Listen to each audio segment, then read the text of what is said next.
As malas estavam na calçada quando Valdemar dobrou a esquina de casa.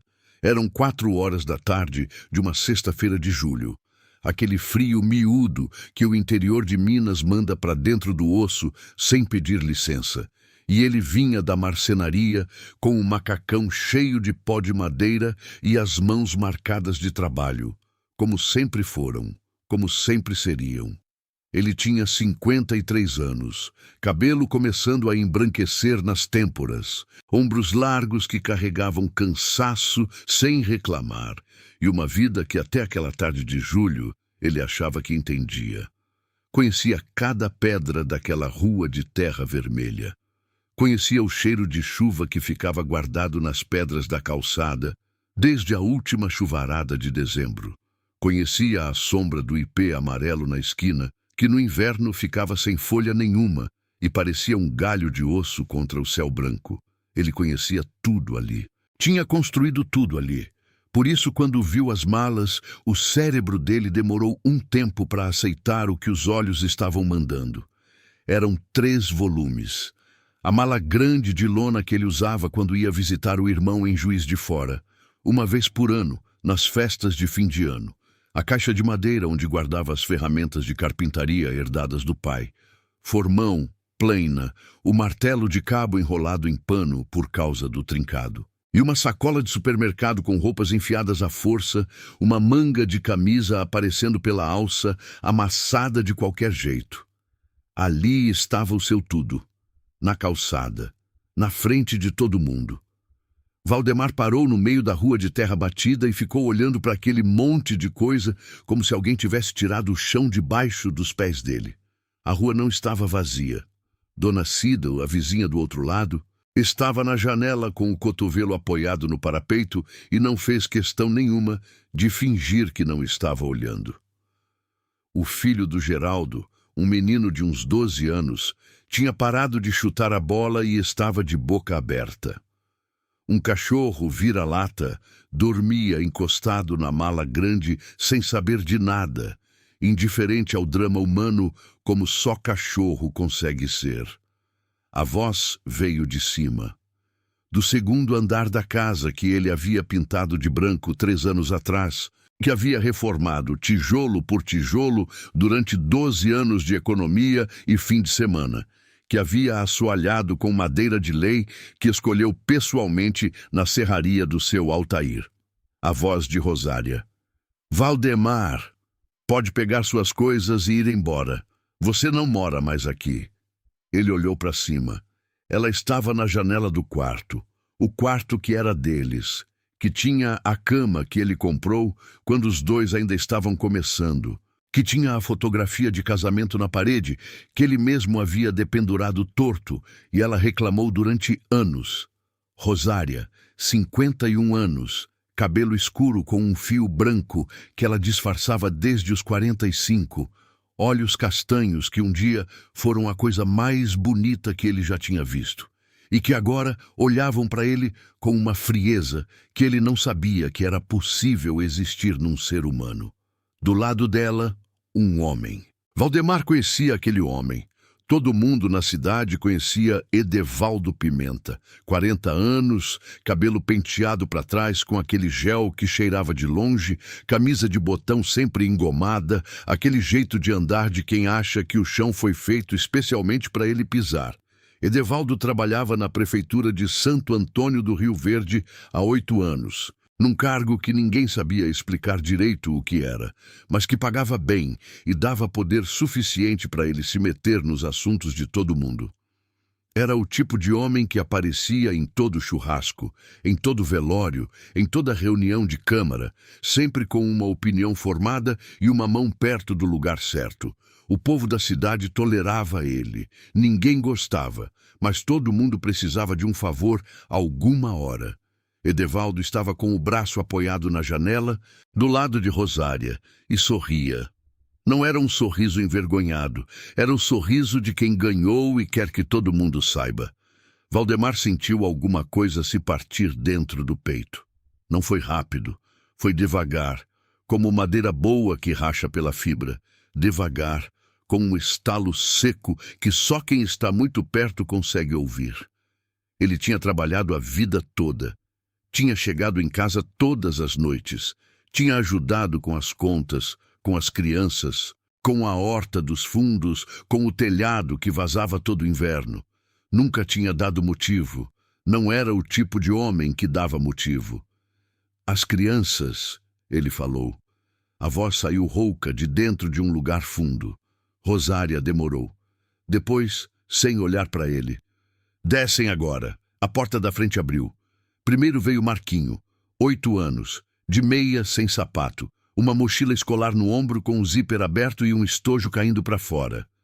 Atrás dele, Fernanda, 11 anos, segurando a mão do irmão com uma firmeza que criança não deveria precisar ter ainda.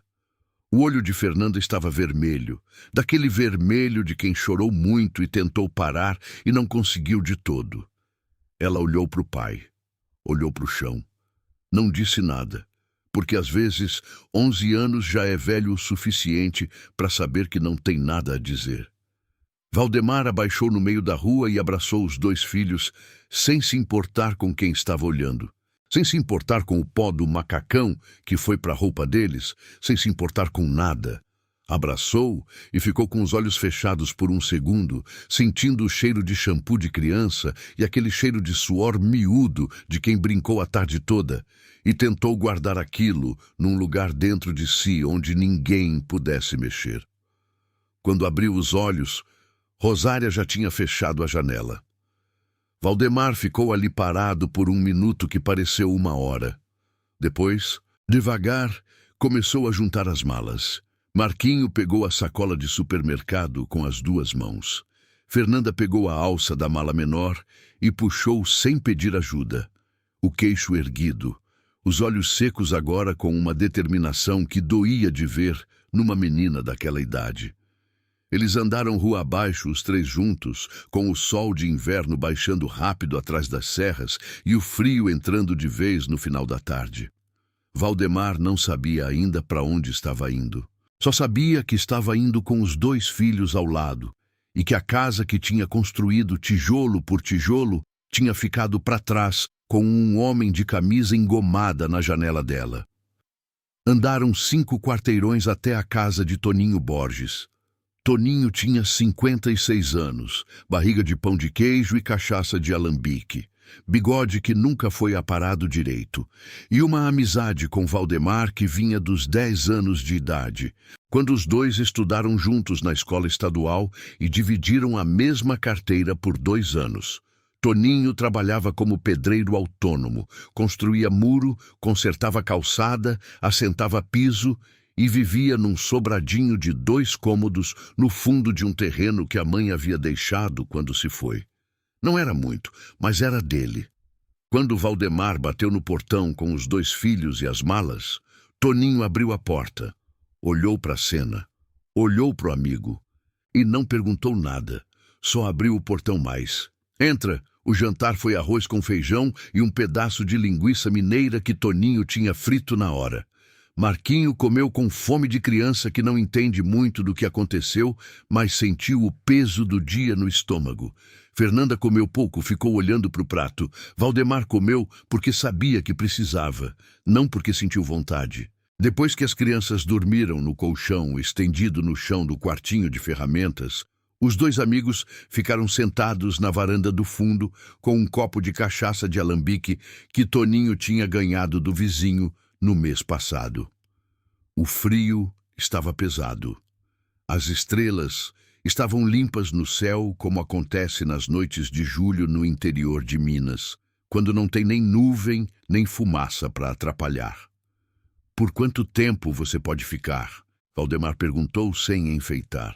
Toninho ficou quieto um pouco, depois falou, uns dias, mais que isso fica difícil. Uai, não tenho espaço aqui para as crianças direito.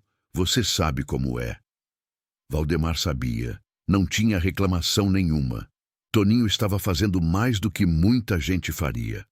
A amizade de 43 anos mandava isso, e isso já era muito. Ele ficou olhando para o fundo do quintal escuro, onde uma laranjeira velha tinha galhos tortos que se misturavam com o céu cheio de estrelas. O coração estava pesado de um jeito que ele não sabia como descrever. Não era raiva, não era tristeza pura. Era uma coisa misturada de vergonha, de perda e de espanto. E essa mistura não deixava a pessoa pensar direito. Mas alguma coisa estava se formando por dentro. Uma teimosia que vinha debaixo do cansaço. Uma vontade de provar alguma coisa que ele ainda não sabia direito o quê. Foi nessa noite que ele se lembrou de uma conversa de 3 semanas atrás. Tinha sido na saída da marcenaria. Um papo de fim de tarde com o seu Zé Pequeno. Um aposentado de 80 anos que andava pela cidade com um chapéu de palha e sabia de tudo que acontecia em Santo Antônio do Rio Verde há 6 décadas. O seu Zé Pequeno tinha falado de uma fazendinha no sítio Capão do Veado, uns 8 quilômetros fora da cidade, às margens da linha de trem desativada que cortava o município desde os anos 50. A dona era Dona Conceição, 82 anos, viúva sem filhos, que precisava de dinheiro urgente para pagar um tratamento de saúde e estava disposta a vender o sítio por um valor que qualquer pessoa de bom senso reconheceria como barato demais. O lugar estava abandonado havia anos, mato, cerca caída, um barracão de alvenaria sem reboco que o tempo ia comendo devagar. Mas tinha água de mina, tinha espaço, tinha terra. Na época, Valdemar tinha ouvido com um ouvido e deixado sair pelo outro. Ele tinha casa, não precisava de sítio. Agora, no fundo do quintal do Toninho, aquela conversa voltou com uma força diferente.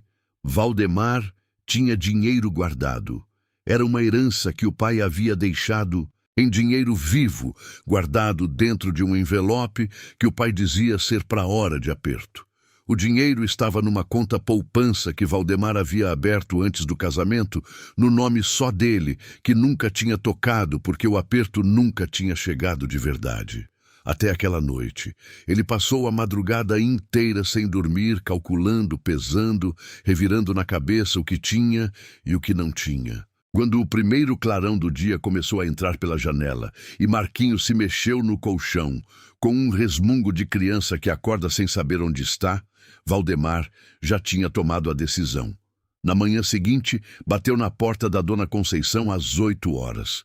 A velha senhora o recebeu com desconfiança, como toda pessoa de idade do interior que já foi visitada por gente querendo levar vantagem. Mas Valdemar foi direto. Sentou na cadeira da sala dela, olhou nos olhos dela e disse o que queria, o que tinha para pagar e que pagaria do jeito que ela quisesse, sem enrolação. Dona Conceição ficou olhando para ele por um tempo longo. Depois perguntou: "Você é filho do seu Arlindo Braga, da marcenaria velha?" "Sou. Conheci seu pai. Homem de palavra." "Era." Ela levantou devagar, foi até a janela, ficou olhando para a rua. Depois voltou e disse: "Fecha o negócio comigo aqui mesmo, na minha sala, na frente das minhas vizinhas como testemunha. Não quero enrolação, quero palavra e quero o dinheiro na minha mão. Se você me der a mão e me olhar no olho, eu acredito." Valdemar deu a mão, olhou no olho. E o negócio foi fechado naquela manhã de julho, com 2 vizinhas de testemunha e um cafezinho coado na hora que a velha fez, enquanto contava as notas com cuidado, uma por uma, devagar. Quando saiu com a chave enferrujada do sítio no bolso, Valdemar parou na calçada e ficou 1 minuto no sol fraco do inverno mineiro. Tinha um sítio, tinha 2 filhos. Não tinha mais nada além disso, mas tinha o começo de alguma coisa. Naquele mesmo dia, ao levar as crianças para o barracão do sítio, ao abrir o cadeado enferrujado do portão de arame, com as mãos que tremiam mais de cansaço do que ele estava disposto a admitir. Ele não sabia que Edevaldo Pimenta já tinha ouvido falar da compra antes que o negócio fechasse. Que havia algo naquele terreno abandonado que a linha de trem enferrujada guardava no fundo do mato e que esse algo valia muito mais do que 12 mil reais. E que Edevaldo não ia deixar aquilo quieto de jeito nenhum. No dia seguinte, uma caminhonete branca da prefeitura parou devagar na frente do portão de arame do sítio Capão do Veado. O homem que desceu não era Edevaldo. Era um engenheiro que Valdemar nunca tinha visto, com uma prancheta debaixo do braço e um olhar que varreu o terreno de uma ponta a outra, com a atenção fria de quem sabe exatamente o que está procurando. Quando o engenheiro abriu a boca e falou o que tinha a falar, Valdemar sentiu o chão tremer de um jeito completamente diferente da noite anterior. E dessa vez ele não sabia se era para o bem ou para o mal. O engenheiro se chamava Renato Caixeta. 40 e poucos anos, bigode fino, óculos de armação metálica, voz de quem está acostumado a falar com pessoas que não têm escolha. Ele desceu da caminhonete com a prancheta, olhou para o barracão, olhou para o terreno, olhou para Valdemar com aquele olhar de técnico que mede antes de cumprimentar e então disse, direto ao ponto, que a linha de trem desativada que fazia divisa com o sítio estava na lista de ramais a serem reativados pelo governo do estado, que a obra previa o uso de parte das terras às margens da linha para estocagem de material ferroviário, dormentes novos, trilhos, equipamento pesado, durante pelo menos 2 anos de obra, que a prefeitura tinha interesse em assinar um contrato de uso temporário com o proprietário do terreno, com pagamento mensal, a partir do mês seguinte. Valdemar ficou parado, ouvindo tudo aquilo com as mãos suadas dentro do bolso do macacão velho.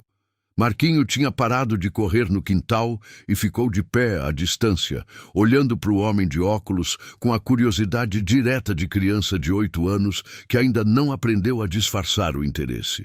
Fernanda estava na porta do barracão, imóvel, ouvindo tudo. Quando o engenheiro terminou, Valdemar ficou quieto por um tempo. Depois perguntou com a voz controlada, "Quanto paga por mês?" O engenheiro virou uma folha da prancheta e mostrou um número. Era um número que Valdemar, nas últimas 48 horas de privação e chão de terra batida, não estava em condições de receber com indiferença.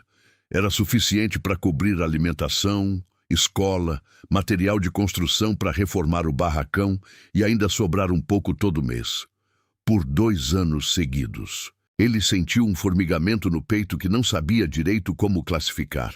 Era esperança, mas ele estava assustado de dar nome para isso, porque esperança costumava custar caro quando aparecia de graça desse jeito.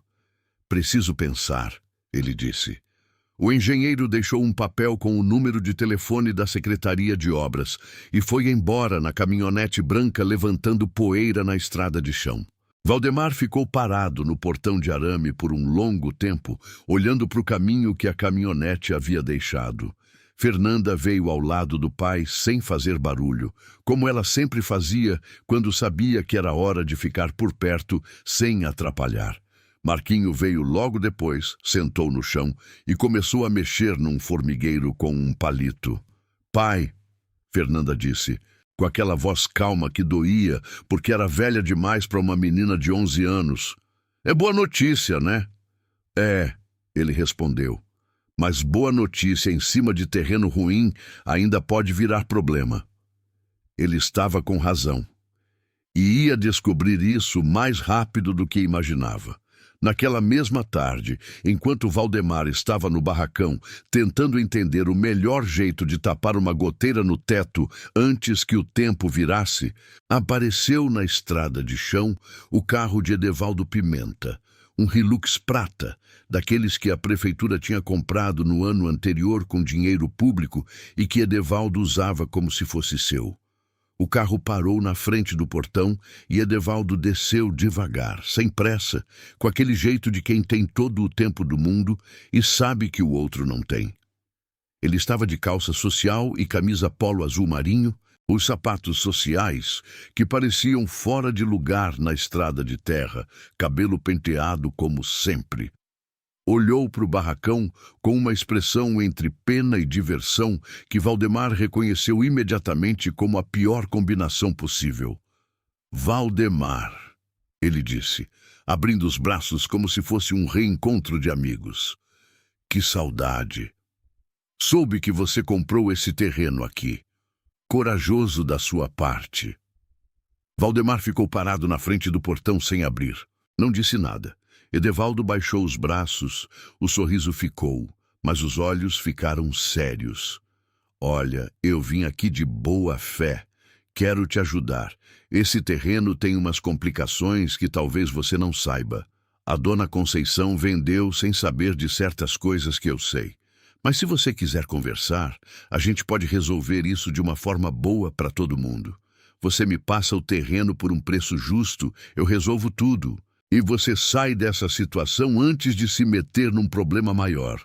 Valdemar ficou olhando para ele por uns bons segundos, depois falou devagar. Que complicação é essa? Edevaldo fez aquele gesto vago de quem sabe mais do que vai falar. É coisa burocrática, sabe como é. Mas eu conheço as pessoas certas para resolver. Ou para complicar, dependendo de como a gente se entender. Era uma ameaça com casaco de conversa gentil. Valdemar reconhecia esse tipo de conversa desde criança. O pai dele sempre dizia que em cidade pequena o poder costumava falar assim, com sorriso de frente e faca de trás. Não tenho interesse em vender, Valdemar disse. Pode ir embora. O sorriso de Edevaldo sumiu. Não sumiu de vez. Ficou uma ponta, mas os olhos esfriaram. Tudo bem. Mas você vai se arrepender de não ter aproveitado quando eu vim de boa vontade. Ele voltou para o Hilux, deu a ré devagar e foi embora pela estrada de chão. Valdemar ficou olhando o carro sumir na poeira. Sentia o coração batendo mais rápido do que devia. Não era medo. Era aquela antecipação ruim de quem sabe que a tempestade veio avisar antes de chegar de verdade. Nos 3 dias seguintes, as coisas foram acontecendo devagar, como água que vai subindo sem que você perceba. Primeiro foi a fofoca que começou a circular na cidade. Valdemar só soube porque Toninho apareceu no sítio numa tarde com cara fechada e contou o que estava ouvindo no bar, no mercado, na fila do banco. Que o sítio Capão do Veado tinha sido comprado de maneira errada. Que Dona Conceição estava sendo enganada por um aproveitador. Que a compra não era legítima. Ninguém sabia de onde tinha saído aquela história, mas todo mundo estava contando com aquela certeza de quem ouviu de fonte boa. Valdemar ouviu tudo isso sentado na soleira do barracão, com o caneco de café esfriando na mão, e sentiu aquela mistura de raiva e exaustão que só aparece quando a pessoa já está no chão e vê que alguém ainda quer dar mais um chute. Como é que eu provo que comprei certo se não tem papel assinado? Ele perguntou. Tem testemunha, Toninho disse. As vizinhas da Dona Conceição viram tudo. Testemunha que ninguém vai querer ouvir se o Edevaldo decidir que não querem. Toninho ficou quieto. Não tinha resposta para isso. O que veio depois foi pior. O engenheiro Renato Caixeta ligou 2 dias depois da visita de Edevaldo. A voz estava diferente, mais fechada. Disse que tinha recebido orientação para segurar a assinatura do contrato de uso do terreno enquanto uma questão interna era verificada. Não soube explicar direito o que era. Disse que ia entrar em contato assim que tivesse resposta. Valdemar ficou com o telefone na mão depois que a ligação caiu. Fernanda estava do lado, fingindo que lia um livro didático, mas ele sabia que a filha tinha ouvido tudo pelo jeito que ela virou a página sem ler. Sem o contrato, sem dinheiro entrando, com as economias secando devagar como poço em tempo de seca, ele calculou que tinha no máximo 3 semanas antes de não ter mais como comprar comida para a semana dos filhos. Foi nessa noite que ele chorou. Esperou as crianças dormirem, saiu para o quintal, foi até o pé de jabuticaba velho no canto do terreno, se encostou no tronco e deixou. Não fez barulho. Não foi um choro de fraqueza. Foi um choro de homem que trabalhou a vida toda, que nunca pediu nada a ninguém, que construiu casa e família com as mãos e que agora estava encostado numa árvore velha, sem saber como ia alimentar os filhos na semana seguinte. Quando voltou para o barracão, Fernanda estava sentada no colchão, acordada, olhando para ele. Eu ouvi você no quintal, pai. Ele não disse nada. A gente vai ficar bem, ela disse. 11 anos e a voz de quem acredita no que está falando mesmo sem ter certeza. Você sempre resolveu tudo. Vai resolver isso também. Valdemar sentou ao lado da filha. Ficaram os dois em silêncio por um tempo, ouvindo Marquinho respirar fundo ao lado, ouvindo o vento balançar a mangueira lá fora. Tem uma coisa que eu tô pensando, Fernanda disse depois de um tempo. O quê? Aquele homem, o Edevaldo. Ele quer esse terreno, porque ele quer um terreno abandonado. Tem alguma coisa que vale aqui. E se a gente descobrir o que é antes dele fazer mais alguma coisa?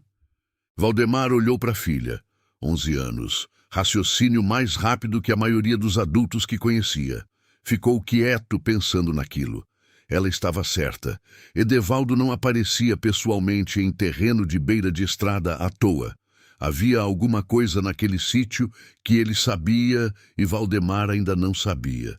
E enquanto ficasse sem saber, ficaria na defensiva.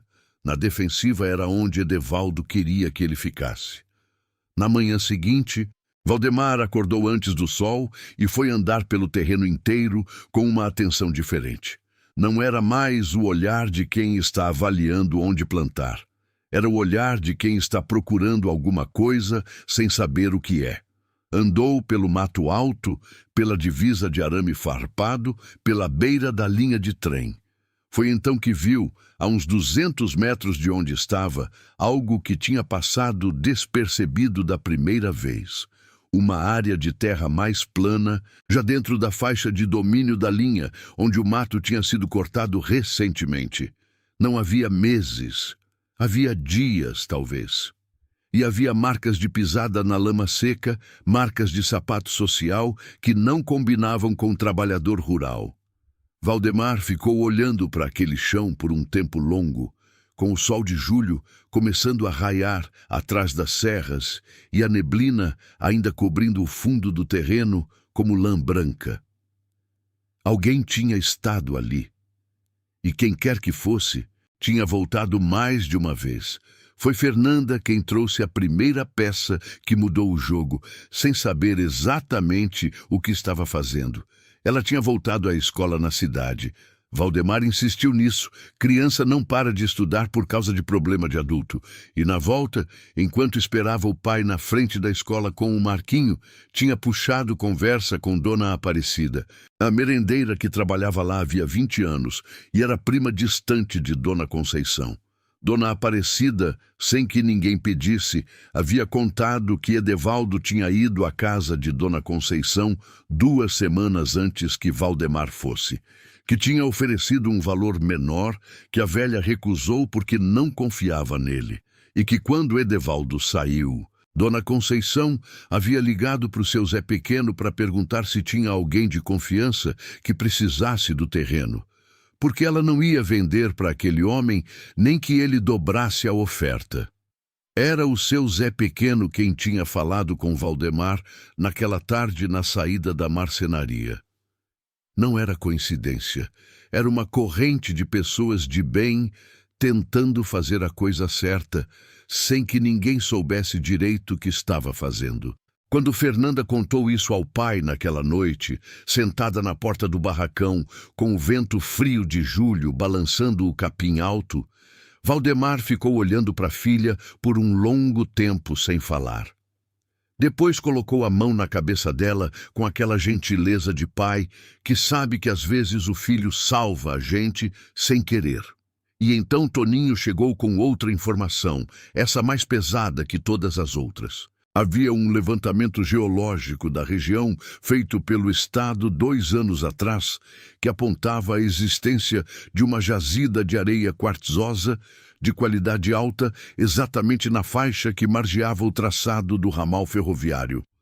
Areia de construção, do tipo que a região inteira precisava importar de longe. Se o ramal fosse reativado, o escoamento desse material ficaria barato e rápido.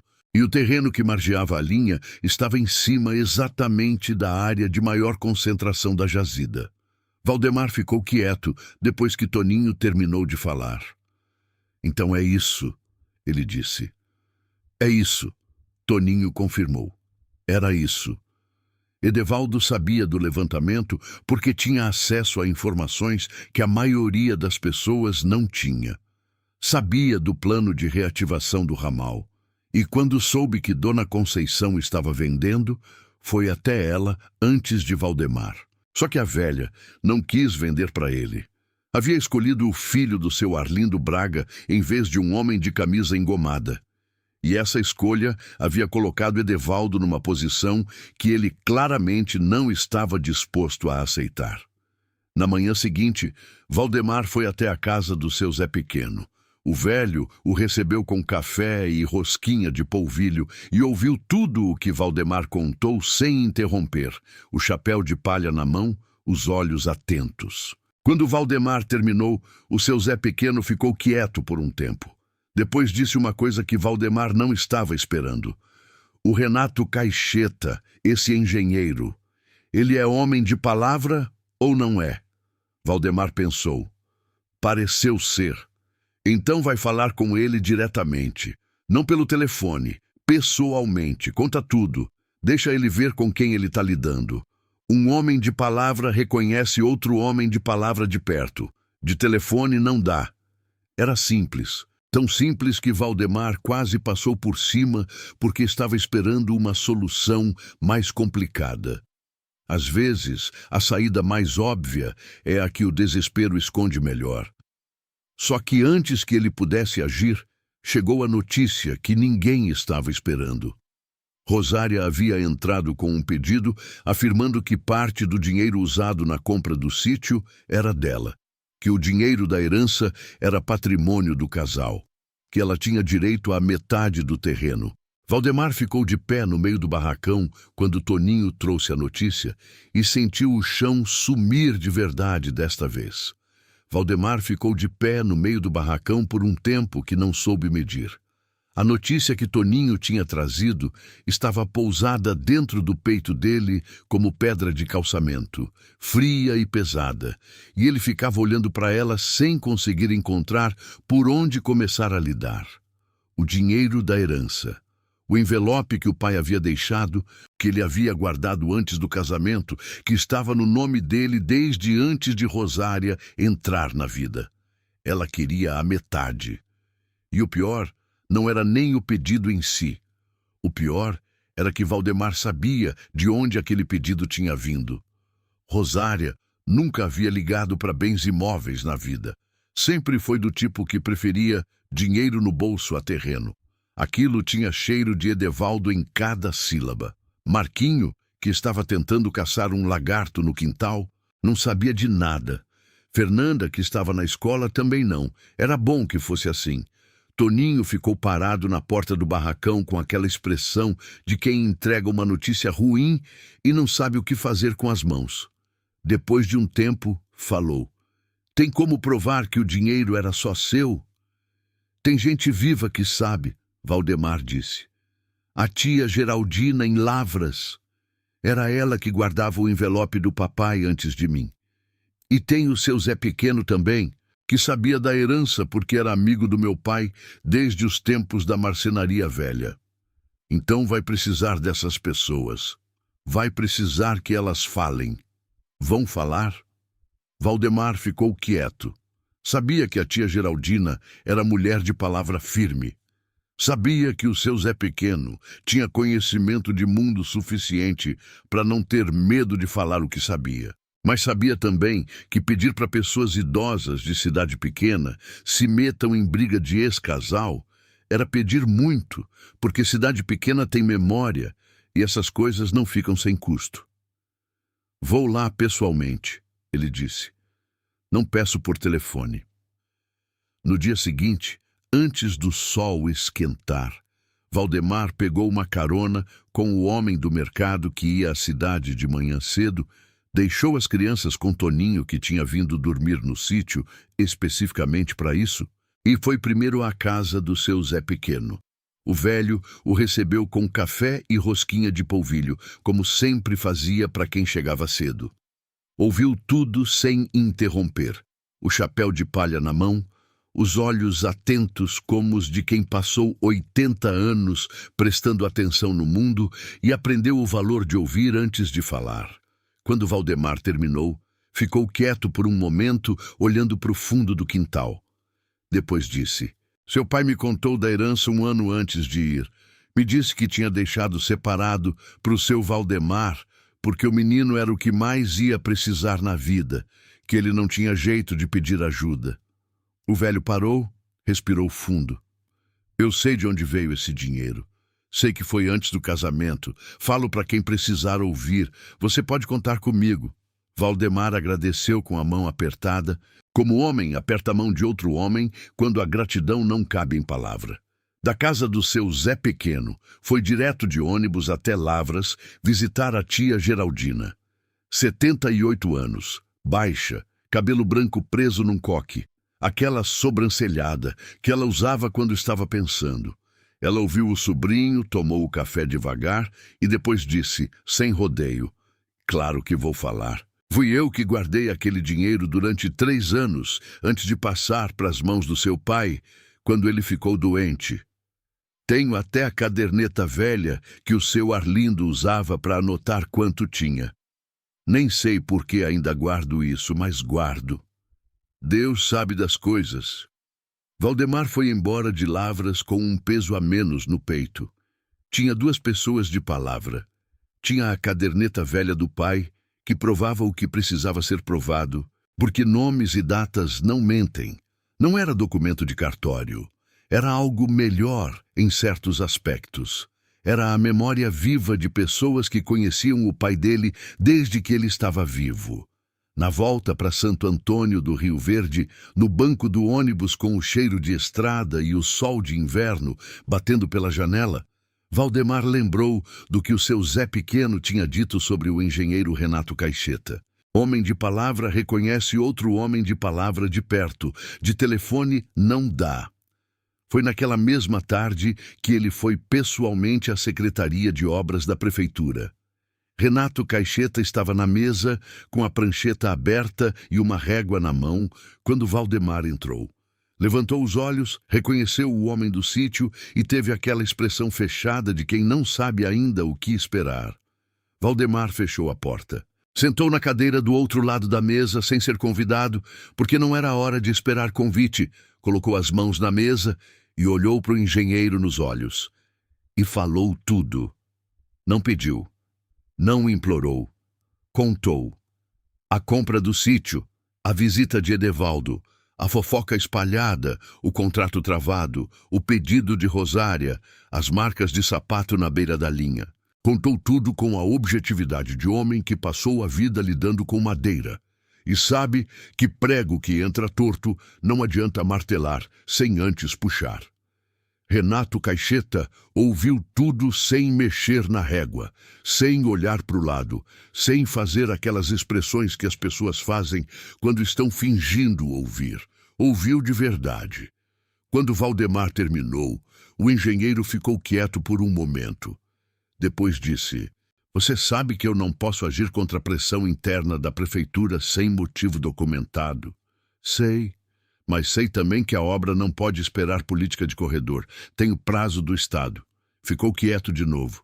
Depois levantou, foi até a janela, ficou olhando para a rua por um momento. Valdemar esperou sem apertar. Me dá 3 dias, o engenheiro disse. Não me liga, não manda mensagem. Deixa comigo. Valdemar não tinha como saber o que aqueles 3 dias iam trazer. Saiu da secretaria com a sensação estranha de quem colocou a última ficha numa máquina e não sabe se a máquina vai devolver alguma coisa ou engolir tudo. Os 3 dias foram os mais pesados desde as malas na calçada. Marquinho tinha voltado para a escola também agora e ficava pedindo toda a tarde se ia ter carne no jantar. Com aquela honestidade brutal de criança de 8 anos que não tem noção do efeito que a pergunta causa. Valdemar cozinhava o que tinha, que era arroz, feijão, às vezes ovo, às vezes a linguiça barata que o mercadinho fiava para ele porque o dono conhecia o pai do Arlindo Braga e não tinha coração de recusar. Fernanda nunca reclamou de comida. Comia tudo e agradecia, e lavava o prato dela sem pedir. Aquilo era mais difícil de suportar do que qualquer reclamação. Na tarde do segundo dia, Rosária apareceu no sítio. Ela veio de carro. O carro era do Edevaldo. Valdemar reconheceu a placa e ficou parada na frente do portão de arame sem entrar.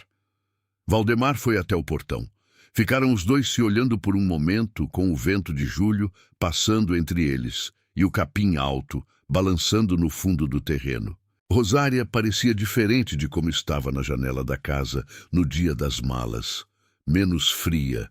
Não era arrependimento exatamente, mas era algo que enchia os olhos dela de um jeito que ele não conseguiu ignorar completamente. "Você tá bem?" ela perguntou. Ele não respondeu. "As crianças estão bem?" "Estão." Ela ficou olhando para o barracão, para o terreno, para o mato alto, com uma expressão que percorria tudo aquilo e parecia calcular alguma coisa que ela não estava falando. Depois olhou para ele. "Eu não quero o terreno, Valdemar. Eu precisei entrar com aquilo porque me pediram." Ele ficou quieto. "Eu sei que você sabe de onde veio o pedido," ela disse. "Sei. Eu errei muito. Errei de muitas formas." A voz ficou diferente, mais pequena. "Mas eu não quero ver os seus filhos passando necessidade por causa de uma briga que não é deles." Valdemar ficou olhando para ela por um tempo longo. Havia muita coisa que ele poderia ter dito.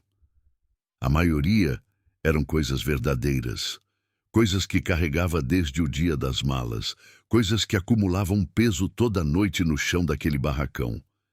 Mas havia 2 crianças no quintal atrás dele que não precisavam ouvir aquilo. E havia um homem dentro dele que, por mais machucado que estivesse, sabia que existia uma diferença entre justiça e vingança. "Você vai retirar o pedido?" ele perguntou. Ela demorou.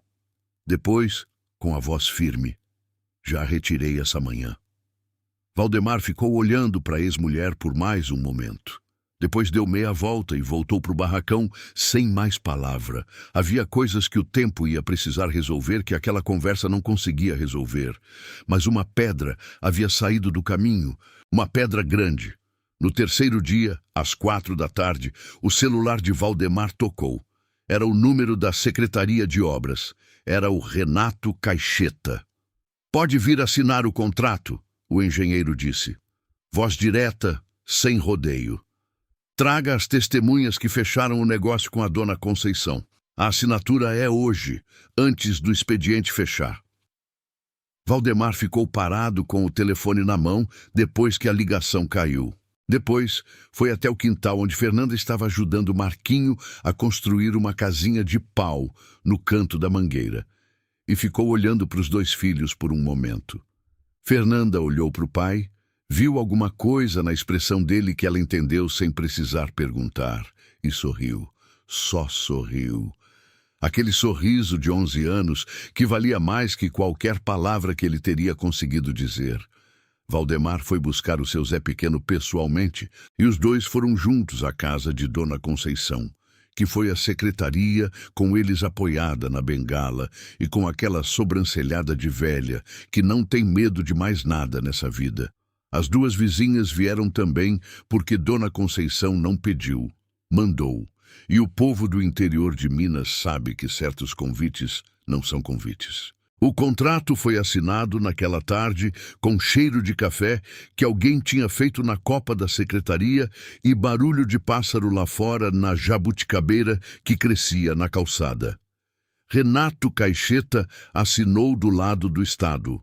Valdemar assinou do lado do proprietário, e as testemunhas assinaram no lugar certo, com aquela seriedade de quem sabe que está fazendo parte de alguma coisa que importa.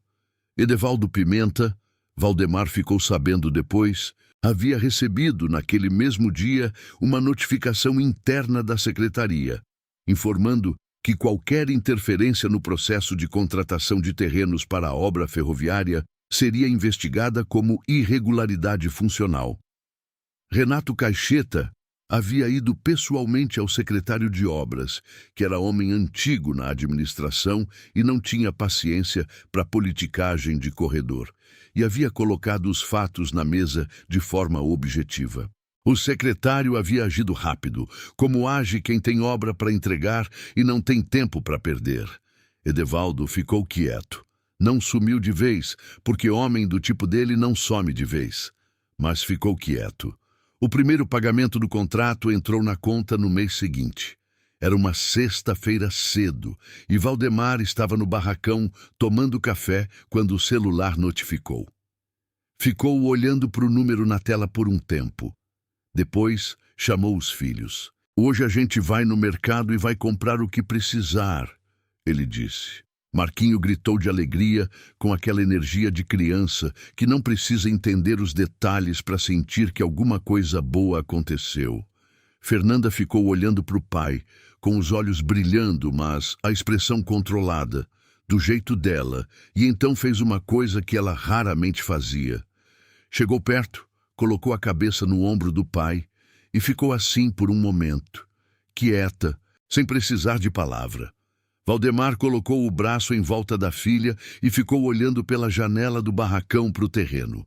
O sol de agosto estava começando a esquentar o mato. A mangueira velha estava cheia de fruta amarelando, e lá no fundo, os trilhos enferrujados da linha de trem brilhavam um pouco no sol da manhã, como se, depois de décadas dormindo no abandono, estivessem acordando de novo.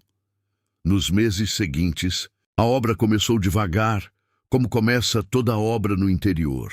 Primeiro vieram as equipes de limpeza, depois a máquina que substituía os dormentes podres, depois os caminhões com material novo que começaram a usar a área do sítio como estava previsto no contrato.